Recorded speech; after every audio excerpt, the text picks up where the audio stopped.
Yang kedua, kehidupan ilahi akan terus menggerakkan kita untuk membangun kehidupan sehari-hari yang efektif dan efisien bagi kerajaan sorga. Selama ini orang beranggapan bahwa jika kita masih terus menghadapi berbagai masalah atau tekanan hidup, hal itu adalah sesuatu yang normal atau wajar. Padahal Alkitab menuliskan hal yang berkebalikan.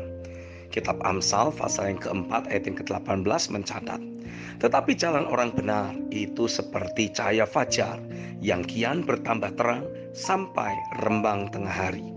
Dalam kitab Yesaya pasal 26 ayat yang ke-7 dalam terjemahan firman Allah yang hidup dicatat, tetapi jalan orang benar tidak akan sukar ataupun penuh bahaya, karena Tuhan meratakan dan meluruskannya bagi mereka. Jadi seharusnya kehidupan kita sebagai orang percaya dari hari ke hari akan jadi semakin naik, makin berotoritas dan berkuasa.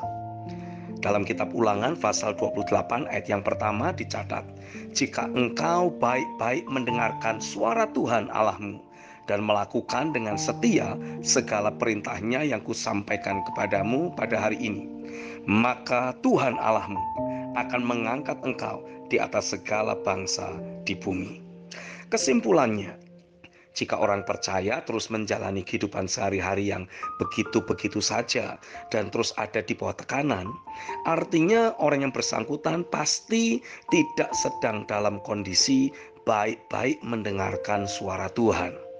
Bahkan kalaupun orang percaya yang bersangkutan berkata, permasalahannya saya tidak bisa mendengarkan suara Tuhan, saya menganggap hal tersebut sebagai sesuatu yang tetap tidak pada tempatnya untuk dialami oleh seorang anak, kecuali anak tersebut anak yang cacat. Karena kitab Amsal pasal yang ke-20 ayat yang ke-12 mencatat, telinga yang mendengar dan mata yang melihat, kedua-duanya dibuat oleh Tuhan. Di saat seseorang mengalami kelahiran baru, Tuhan secara otomatis sudah memberikan kemampuan untuk orang yang bersangkutan mendengarkan dia dan melihat jalan-jalannya. Permasalahannya orang yang bersangkutan masih lebih memilih untuk menjalani hari-harinya dengan tetap mengikuti kebiasaan hidup atau pola dunia yang selama ini ia jalani.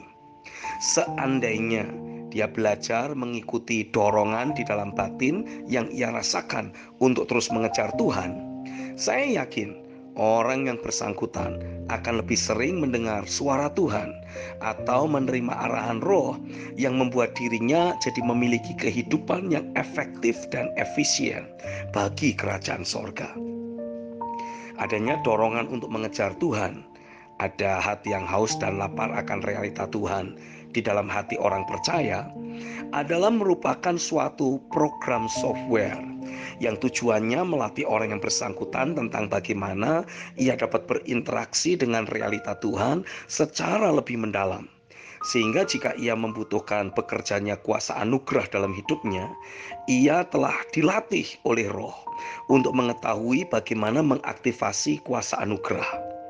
Dorongan untuk terus mendesak dalam realita hadirat Tuhan adalah merupakan suatu pelatihan dari roh yang akan membuat orang percaya yang bersangkutan jadi memiliki kehidupan rohani yang makin akurat, kuat, dan memperkenan hati Bapa.